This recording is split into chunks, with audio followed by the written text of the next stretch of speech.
오늘은 예수님의 12제자 가운데 세 번째 사람으로 필립에 관한 얘기입니다. 첫 번째 순교자가 야고보 제임스였고, 두 번째 예수님께 제자가 되었던 안드레이어서 세 번째 빌립입니다. 빌립은 그래도 안드레보다는 조금 더 성경에서 많이 언급되고 있습니다. 복음서를 보시면, 그리고 사도행전에 보시면 12제자의 이름이 나오는 것이 딱 네 군데 있습니다. 마가복음 10장 2절부터 4절, 마가복음 3장 16절부터 19절, 누가복음 6장 13절부터 16절, 그리고 사도행전 1장 13절에 12명의 이름이 나옵니다. 그럼 이 12명, 저도 처음 알았습니다만 12명의 이름이 조금씩 다릅니다. 그런데 순서가 똑같은 사람이 딱 세 사람이 있습니다. 가장 첫 번째 나오는 사람은 동이 네 곳에 다 누구 나오는 게요? 베드로입니다. 그리고 아홉 번째 나오는 사람이 알페오의 아들 야고보라고 나옵니다. 아홉 번째입니다. 그리고 다섯 번째로 나오는 사람이 똑같이 다섯 번째, 네 곳 다 필립입니다. 첫 번째, 다섯 번째, 아홉 번째 제자 이름은 세 곳이 똑같습니다. 네 곳이 다. 자, 우선 필립이라는 이름이 뜻이 뭔가? 필립? 말을 사랑하는 자라는 뜻입니다. 말. 이 헬라 말입니다. 자, 예수님의 제자들은 다 일단 유대인이라고 생각합니다. 그렇죠? 그렇다면 유대 이름도 가지고 있고 헬라 이름도 가지고 있습니다. 그런데 필립은 어디를 보더라도 유대 이름이 나오지 않습니다. 그래서 한편으로 생각합니다. 이 필립은 디아스포라 유대인일 거라고 생각합니다. 유대인 혈통을 가졌지만 이스라엘 태어나지 않고 이방 땅에서 살았기 때문에 그들의 이름을 가지고 있다는 것이죠. 그래서 이방, 필립이라는 이름을 가지고 있지만 유대인의 이름은 나오지 않는 것으로 봅니다. 자, 성경에, 신약성경에서 빌립이라는 이름이 또 한 군데 나오는 곳이 있습니다. 누군지 아시겠습니까? 사도행전 6장에 나옵니다. 초대교회에서 처음으로 세웠던 세븐 디컨 가운데 한 사람의 이름이 필립. 이 사람과 분명히 구별이 되어야 됩니다. 제자 빌립이 있고 그 다음에 디컨, 집사 빌립이 있습니다. 자, 그러면 이 빌립의 고향이 어디인가? 요한복음 1장에 나옵니다.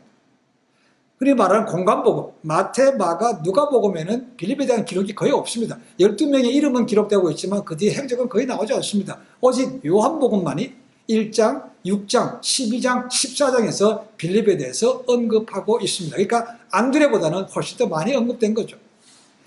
1장 44절에 보시면 이 빌립이 안드레와 고향이 같은 어디라고 되어 있는가? 벳세다라고 되어 있습니다. 갈릴리 북쪽이라는 거죠. 그러니까 베드로와 안드레, 야고보와 요한처럼 다 똑같이 지냈을 거라고, 친하게 지냈을 거라고 생각이 됩니다. 그러면 빌립의 직업은 뭔가? 성경에 보시면 어부라는 말이 나오지 않습니다.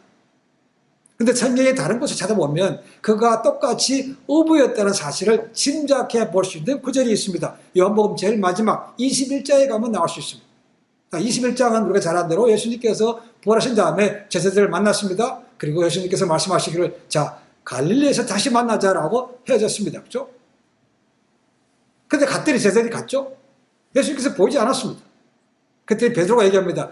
주님도 안 보이시는데 우리 고기를 잡자 라고 할 때 대부분의 제자들이 함께 갔다고 되어 있습니다. 누구라고 되어 있는가? 베드로와 도마와 나다나엘과 세베대의 두 아들인 야고보, 요한, 그리고 다른 제자 2명이라고 되어 있습니다.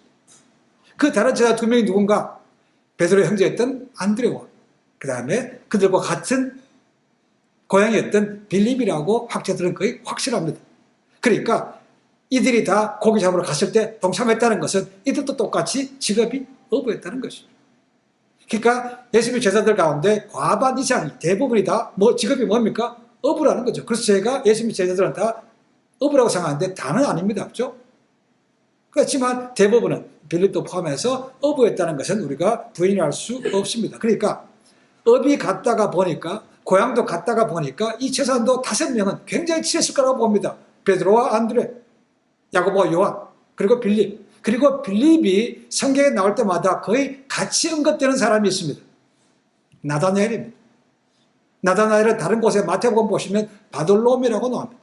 나다나엘이 바돌로메가 동일한 사람입니다. 거의 같이 나옵니다. 그래서 첫 번째 그룹에는 들어가지 못했던 베드로와 야고보와 요한이 뛰지 못하지만 두 번째 그룹으로 바로 안드레와 빌립과 바돌로메가 들어간다고 생각하는 거예요. 전면에 나서지는 않지만 그들도 뒤에서 중요한 역할을 한 사람들입니다. 자, 근데 한번 생각해 봤습니다. 우리가 만약에 스승이고 이제 돌아다니면서 제자를 찾습니다. 똑똑한 제자가 구해야 되겠죠, 그죠? 제자를 잘 구해야 스승이 편하지 않습니까, 그죠? 자, 그러면 여러분들이 어떻게 제자들을 구하겠습니까? 단시간 내에 빨리 그냥 여기 보고 그냥 금방 구하겠습니까? 저라면 그렇지 않을 것 같아요. 두루 돌아다니면서 다 눈여겨보고 뭐 쉽게 보고 정말 재능이 있는 그런 사람을 제자로 뽑을 것 같다는 거죠. 그게 일반적이죠, 그죠? 그럼 예수님은 그렇게 하셨는가? 예수님은 그렇지 않다는 겁니다. 두루 돌아다니시면서 보시고 저는 좀 쓸만하네 해서 그렇게 구한 것이 아니고 어떻게 보면 같은 동네에서 서로 친하게 업이 같으면서도 다른 점이 많은 그런 제자들을 구했다는 것입니다. 그게 다른 것이죠, 그죠? 예수님께서 보신 것은 그들의 가문이나 그들이 가지고 있는 재능을 보신 것이 아니고 보이지 않는 성품을 먼저 보셨다는 겁니다. 그들의 충성됨과 신실함을 보셨다는 겁니다. 그렇다고 해서 그들이 완벽하다는 얘기는 아닙니다. 그죠? 여전히 부족합니다. 보겠지만 완전한 사람은 없습니다. 근데 그것이 주님 안에서 훈련받으면서 바뀌어갔기 때문에 그들이 12사도의 이름이 기록된 것이죠. 제가 종종 말씀드립니다. 하나님께서 저에게 요구하시는 것은요, 능력이 아닙니다. ability가 아니고 제가 말씀드렸죠. availability라고 했습니다. availability. 내 자신을 드릴 수 있는 겁니다. 이사야서 6장에 보시면 이사야 선지자가 성전에 들어갔다가 뜻밖에도 거룩하신 하나님을 만났다고 되어 있습니다. 너무 놀랐죠, 그죠? 이야, 입술이 부정한 백성 가운데 오늘 죽었네. 거룩한 하나님을 봤으니까 죽었다는 겁니다. 그리고 그가 깨끗해진 다음에 얘기합니다. 하나님께서 내가 누구를 보내며 누가 우리를 위하여 갈 거라고 말씀하시죠, 그죠? 그럴 때 이사야가 뭐라 그럽니까? 주님, 내가 여기 있사오니 나를 보내시옵소서라고 얘기합니다. 이것이 availability라는 거죠. 부르셨을 때 순종하는 것이 필요하다는 것입니다. 능력은 순종하고 나면 그분이 주시는 겁니다. 따라오는 것이지 능력이 있어서 갈 것 같으면 아무도 갈 사람 없습니다. 그렇죠? 다 준비되면 간다? 아닙니다. 갈 사람 없어요. 어떤 분 얘기하죠. 술도 끊고 담배도 끊고 뭐도 끊고 그런 다음에 제가 믿겠습니다. 그런 사람 아마 거의 못 믿을 거예요. 나가고 나면 그 다음부터 달라지는 것이죠. 예수님께서 그렇게 구하셨다는 겁니다. 빌립도 그런 사람이라는 것이죠. 만약에 말이죠. 예수님께서 정말 세상적으로 가문도 있고 돈도 있고 똑똑한 사람 구했으면 정말 골치 아팠을 거라고 생각합니다. 똑똑하다고 지머리 그런 사람들 보십시오. 잔머리 많이 굴리죠. 고집도 셉니다. 그죠? 잘 믿으려고 하지도 않아요. 관계에서 잘 맺지 못합니다. 골치 아파요. 오히려 그것보다는 좀 어리숙하지만 우직한 사람, 충성스러운 그런 사람 뽑는 것이 훨씬 편합니다. 주님께서 보신 것이 그거라는 겁니다. 외모로 판단하는 것이 아니었습니다. 외모로 판단한다면 어부 구하겠습니까? 안 하죠. 뱃사람들 성깔 있죠. 거칠죠. 투박하죠. 무식하죠. 안 구하죠. 그죠? 근데 그런 사람 택했다는 거죠. 빌립도 그 가운데 한 사람이었다는 것입니다. 주님은 재능보다 성품을 본 것이죠. 그러니까 그런데도 불구하고 자기들이 싸우죠. 그죠? 도토리 키재기 합니다. 누가 더 큰가? 누가 오른편인가? 누가 왼편인가? 싸우기도 합니다. 그죠? 이것이 바뀌어가는 거죠. 자, 그러면 성경에서 빌립에게 주는 정보가 얼마나 되는가? 많지 않습니다. 아까 말씀드렸지만 공관복음에는 거의 나오지 않습니다. 오직 요한복음에만 4군데 나온다고 그랬습니다. 1장, 6장, 12장, 14장입니다. 그 말은 사도 요한과 빌립이 굉장히 가까운 사이라고도 볼 수가 있습니다. 같은 업이 종사하기도 하고 베드로와 안드레 때문에 그들도 같이 어울리는 그냥 친구로 지냈을 거라고 생각합니다. 그런 사람들 주님께서 부르신 것. 자, 이 빌립이 어떤 유형인가? 한마디로 얘기하면 그렇습니다. 굉장히 현실적이고 굉장히 계산이 빠른 사람이라는 겁니다. 그래서 어떤 신학자는 아주 부정적으로 이렇게 얘기합니다. 그는 문제를 해결할 방법을 찾기보다 불가능한 이유만을 먼저 고집하는 사람이었고 비관적이었고 시야가 좁고 큰 그림을 보지 못하고 장래 불이기를 깨뜨린 사람이었다. 그래 지극히 현실주의고 지극히 냉소주의자였다라는 것입니다. 다 계산해 보는 거죠. 발장 딱 끼고 머리 굴리는 겁니다. 이게 되나 안 되나. 이게 이런 사람이었다는 것이 빌립이었다는 겁니다. 자, 그러면 왜 그가 그렇게 부정적으로 보였는가? 오늘 6장 말씀부터 봅니다. 자, 빌립이 예수님을 처음 만난 것은 똑같이 요한복음 1장에 보시면 예수님께서 침례받았던 요단 옆에 광야라고 되어 있습니다. 안드레와 요한이 예수님을 쫓아갔죠, 그죠? 나중에 빌립도 갑니다. 자, 안드레와 요한은 침례 요한 때문에 예수님을 만나게 되고 예수님 누구신가를 알게 되었습니다. 보라, 세상죄를 지고 하는 어른님의 어린 양이라고 말씀하셨죠. 그렇죠? 그래서 따라가게 되었습니다.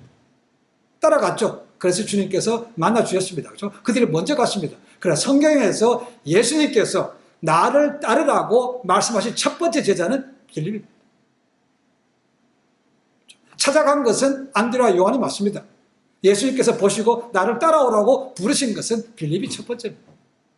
물론 마태복음 4장에 보시면 예수님께서 공식적으로 사역을 하시면서 베드로와 안드레에게 나를 따라오라, 내가 너희를 사람을 낚는 어부가 되게 하라고 말씀하셨지만 거기서 나오는 것은 그것이 사역 공식적으로 시작할 때였고 맨 먼저 예수님께서 나를 따라오라고 부르신 것은 빌립입니다. 그러니까 자기 나름대로 뭔가 프라이드를 가질 수 있죠. 야, 니들이 먼저 갔어? 나는 주님께서 나를 따라오라고 먼저 부른 제자가 나야! 이렇게 할 수도 있다는 겁니다. 이런 프라이드를 가지고 살았습니다. 요한복음 1장 45절에 보면 이 안드레와 요한같이 빌립도 메시아를 기다리는 경건한 사람이라는 것을 알 수 있습니다.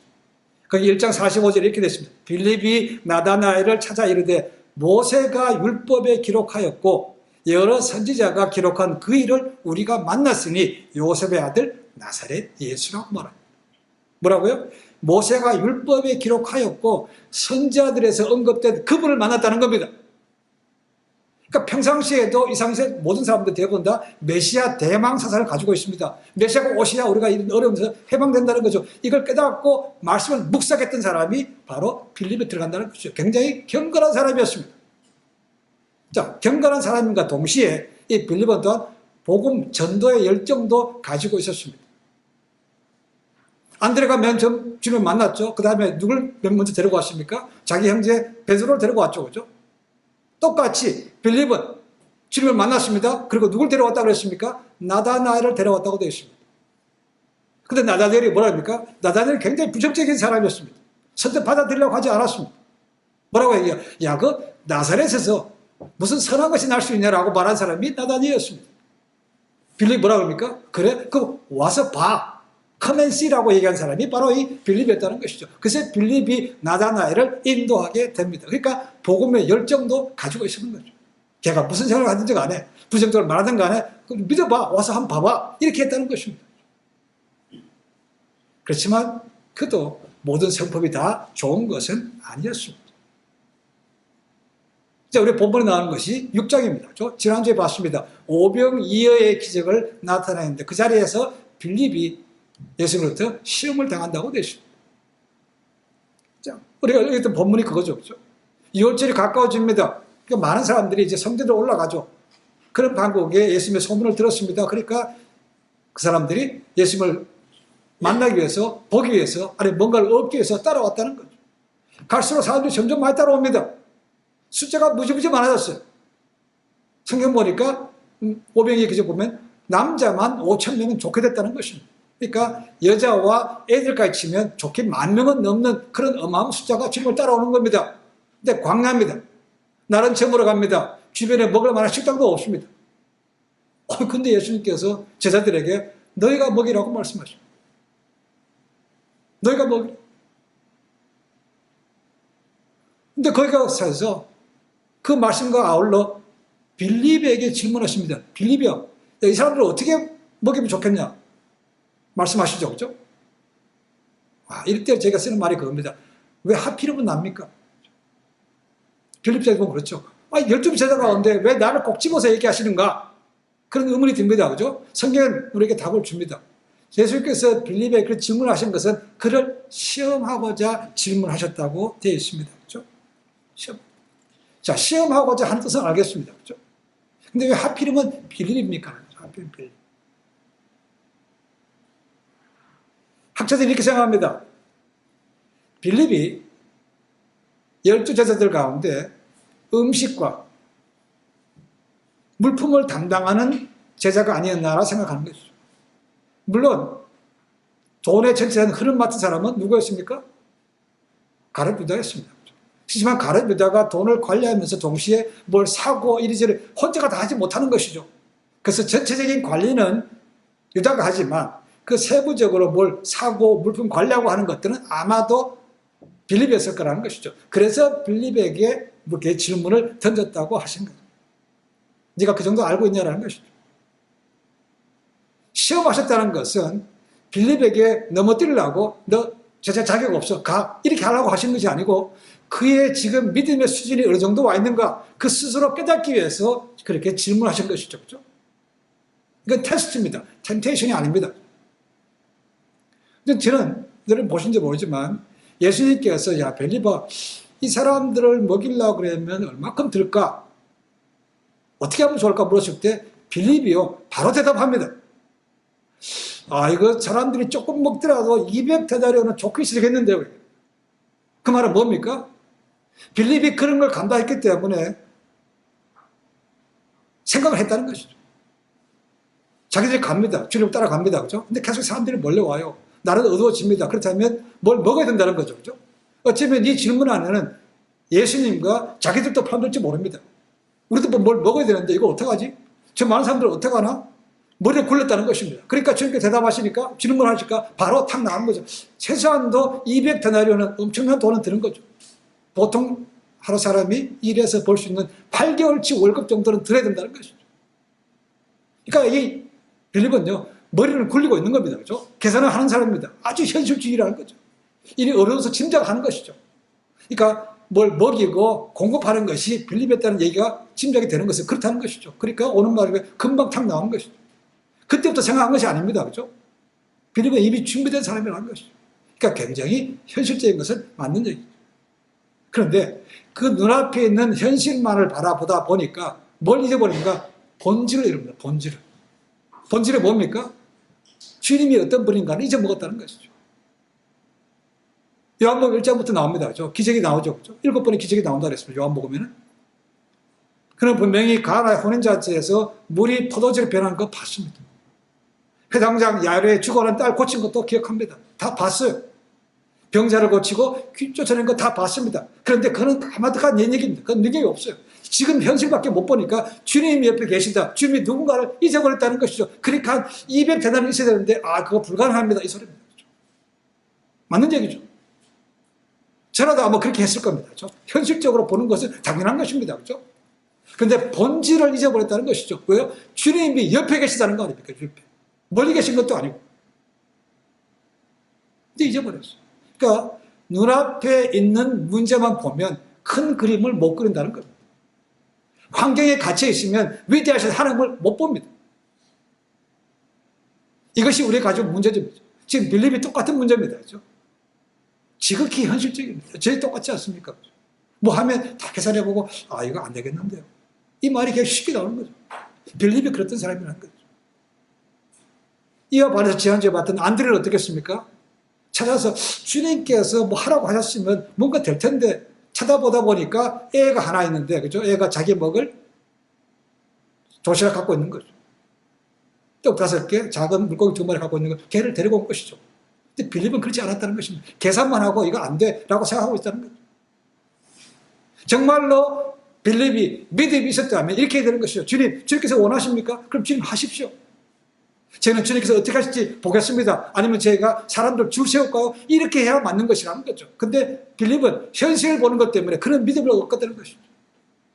그걸 주님께서 보셨기 때문에 빌립의 믿음의 현주소를 보라고 그를 테스트하신 거죠. 너 믿음이 이거밖에 안 된다는 거죠. 그러니까 비관적이고 냉소적이고 너무 현실주의 하지 말고 내가 누구인가를 보라고 막 가르쳐 주신 거죠. 그렇죠? 이것이 오늘 6장에 나오는 것이죠. 그 다음에 요한복음 12장에 가면 또 나옵니다. 거기 또 한 번의 빌립에 대한 일화를 소개하고 있습니다. 이것 또한 사도 안드레와 비교가 되는 것이죠. 지난주에 제가 잠깐 말씀을 드렸습니다. 명절이 가까웠을 때 예루살렘에서 헬라 사람들이 몇 사람이 찾아왔다고 되어 있습니다. 예수를 만나겠다고. 근데 누굴 찾아왔다고 되어 있습니까? 빌립을 찾아왔다고 되어 있어요. 헬라 사람들이 빌립을 찾아왔다는 것입니다. 그때도 12명 가운데 왜 하필이면 빌립인가? 빌립이 자주 나옵니다. 자, 왜 빌립을 찾아왔겠는가? 몇 가지 유추해 볼 수 있습니다. 빌립의 이름이 헬라 이름이라고 했습니다. 그렇다면 헬라 사람들은 그하고 말하기가 편하다는 것이죠. 혹시 저 사람 백그라운드가 이름이 보니까 백그라운드가 헬라 좀 할 것 같은데 그래서 편하니까 말이 편하니까 찾아올 수 있는 거죠. 아니면 이 빌립이 그런 예수님의 스케줄을 담당하는 어떤 어드미니스트레이터, 행정하는 사람이라고 볼 수 있다는 거죠. 들어왔다는 것이죠. 자, 이렇게 갑작스럽게 온 것은 빌립이 미리 준비를 못한 것이죠. 아까 오병이의 기적 같은 경우에는 많은 사람들이 오니까 아이고 대충 머리는 그런 거지만 지금 이런 상태는 한 번도 생각해 본 적이 없어요. 근데 벌써 왔다는 겁니다. 그러니까 참 당황스럽죠. 지금도 할 수 있는 것도 아니고. 그러니까 빌립이 어떻게 했습니까? 안드레한테 데려간 거죠. 그러니까 안드레는 자기 동료가 가운데 있어서 누가 오면 어떻게 크고 작은 얘기 다 덮어줬던 해결할 수 있던 그런 사람이라는 거 여기집니다. 그렇죠? 그러니까 빌립이 안드레한테 데려갔다는 거예요. 그래서 본다면 이 빌립은 아주 냉소적이고 현실적일 뿐만 아니고 굉장히 소극적이고 자신감이 결여된 사람이라고 보는 거죠. 그 다음에 요한복음 14장으로 가면 나옵니다. 14장. 여기 또 한 번의 예가 나옵니다. 그때 장소는 예수님께서 이제 마지막 십자가에 달린 것을 그만 앞두고 있는 6월절 전에 마가의 다락방에서 최후의 만찬을 나눌 때입니다. 예수님께서 가실 때가 된 걸 아시죠? 제자들에게 쭉 말씀하십니다. 그들에게 발을 씻겨주셨고 그들 가운데 하나가 나를 팔 것이라는 말씀도 하셨고 그 다음에 그들에게 새로운 계명도 주셨습니다. 그런 다음에 제자들이 가장 두려워하는 말씀도 하셨습니다. 그건 뭐냐면 내가 또 어디로 간다는 것이죠. 죽는다는 것입니다. 예수께서 말씀하신 나중에 14장 보십시오. 가시면 내가 먼저 가서 너희를 위해서 처소가 예비되면 다시 와서 너희를 데리고 나 있는 곳으로 가게 하마니라. 와, 여자들은 저렇게 또 얘기하시는데 또 어디 가신다 그러면 우리가 못 간다네? 답답하죠, 그죠? 무섭습니다. 주님께서 계셔야 되는데, 주님께서 계셔야 한 자리 할 거 아닙니까? 뒤집어질 거 아닙니까? 그죠? 근데 가신대요. 들에서 말이나 못 꺼냅니다. 근데 어디로 가신대? 근데 지금은 못 따라온대. 그랬더니 의심한 도마가 이렇게 질문합니다. 요한복음 14장 6절에 이렇게 됐습니다. 5절에 주께서 어디로 가시는지 우리가 알지 못하는 길을 그 길을 어찌 알겠습니까? 어디로 가시는지 모르는데 어떻게 우리가 갑니까? 라는 거죠. 그렇죠? 예수님께서 6절에 이렇게 말씀하십니다. 내가 곧 길이요 진리요 생명이니 나로 말미암지 않고는 아버지께로 올 자가 없느니라. 자, 이 정도 말씀하셨으면 어디로 가시나? 아, 원래 가셨던 아버지께로 가시는구나. 그렇죠? 그리고 예수님이 하나님과 본질상 동일한 분이라는 것을 깨달아 알아야 되는 것이죠. 그리고 그 계신 곳을 가려고 하면 예수님을 구세주로 믿는 믿음밖에 없구나라는 걸 알아야 되는데 불량하게도 12명 가운데 한 명도 그렇게 아는 사람이 없었다는 겁니다. 이들은 오히려 두려움밖에 없어요. 야, 골치 아프게 또 가신다고 그러네. 이거 어디로 가? 모르는데. 그래서 예수님께서 이렇게 말씀하십니다. 7절에 보니까 너희가 나를 알았더라면 내 아버지도 알았으리로다. 이제부터는 너희가 그를 알았고 또 보았느니라. 뭔 뜻입니까? 예수님께서 하늘로부터 오셨지만 원래는 하나님 아버지와 동등된 분이라는 것이죠. 그러니까 나를 본 사람은 곧 하나님 아버지도 봤다는 겁니다. 내가 지금까지 그걸 하기 위해서 너희가 3년 동안 데리고 다니면서 보여줬건을 지금도 아직도 그 아버지를 내게 보이라고 하느냐 이 답답한 친구들아 이렇게 얘기하는 거죠. 예수님 말은 얼마나 답답했겠습니까? 이제 가실 날이 이제 불과 몇 시간밖에 안 남았어요. 그죠? 근데 아직도 마지막까지 가서 이렇게 모르고 있다는 겁니다. 그래도 믿을 사람은 제자밖에 없죠. 그죠? 그들도 시키는 것입니다. 예수께서 다시 말씀하십니다. 9절에 보니까 빌립아 내가 이렇게 오래 너희와 함께 있으되 내가 나를 알지 못하느냐? 나를 본 자는 아버지를 보았거늘 어찌하여 아버지를 보이려 하느냐? 보여달래요. 계속해서. 주님 보여주시면 제가 알겠고 보여주시면 따라가겠다는 겁니다.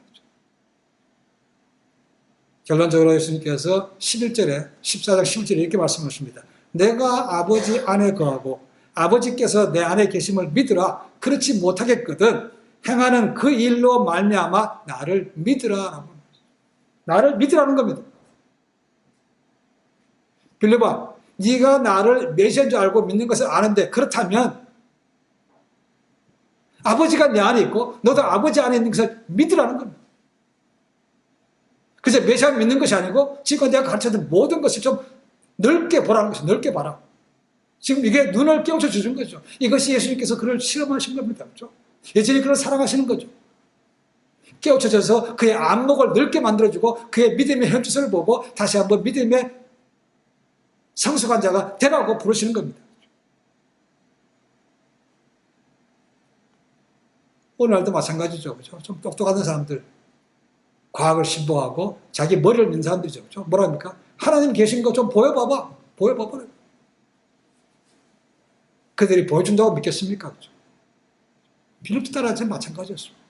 하나님 내게 좀 보여주십시오. 그러면 제가 믿겠습니다. 봐도 안 믿는 거죠. 지금까지 얼마나 많이 봤습니까? 그렇죠? 근데 똑같이 믿음 없는 사람과 그렇게 말하고 행동하는 것이죠. 빌립이 이랬던 사람이었다는 것이죠. 근데 그가 변해서 자기의 목숨을 다해서 예수의 복음을 전파하는 사람이 된 것이죠. 현실밖에 못 보고 굉장히 계산적이었고 굉장히 소극적이었던 그런 사람이지만 주 안에서 변화가 돼서 주님의 복음을 전하는 12제자 가운데 당당히 들어갔다는 것입니다.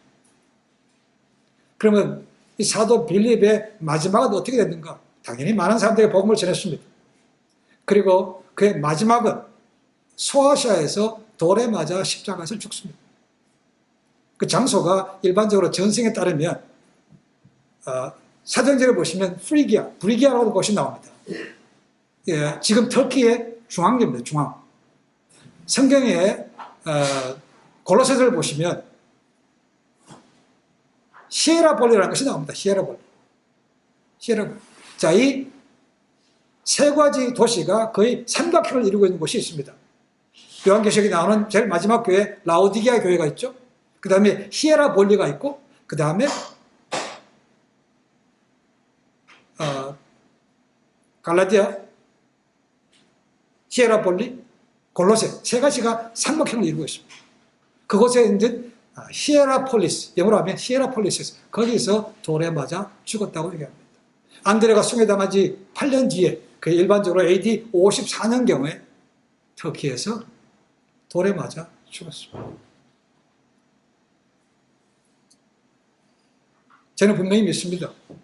빌립은 자기의 약점을 주님 안에 새롭게 강점으로 바뀌었다고 생각합니다. 그리고 무엇보다도 지난주에 말씀드렸지만 사도 바울이 한 그 말씀을 실제로 맞다라는 것을 증명했던 그런 사람으로 여겨집니다. 고린도전서 1장 27절부터 29절을 다시 한번 읽어보겠습니다. 하나님께서 세상의 미련한 것들을 택하사 지혜 있는 자들을 부끄럽게 하려 하시고 세상의 약한 것들을 택하사 강한 것들을 부끄럽게 하려 하시며 하나님께서 세상의 천한 것들과 멸시받는 것들과 없는 것들을 택하사 있는 것들을 폐하려 하시나니 이는 아무 일체도 하나님 앞에서 자랑하지 못하게 하려 하십니다. 약하고 지혜롭지 못하고 가난하고 이런 사람들을 주 안에서 훨씬 더 바뀌었다는 것입니다. 제가 참 찬송이 그거죠. 약할 때 강한 것입니다. 이 원리를 가장 먼저 알았고 그것을 실제로 몸소 보여줬던 사람이 빌립이라는 거죠. 여러분 우리도 모진 부분 굉장히 많습니다. 어떤 것들은 아직도 깨지지 못한 것이 있고 어떤 것들은 바뀐 것도 있습니다. 그렇죠? 그러나 달라져야만 됩니다. 달라져야 우리도 주 안에서 쓰임받는 하나님의 제자의 반열로 들어갈 수 있는 거죠. 너무 눈에 보이는 현실만 보지 마십시오.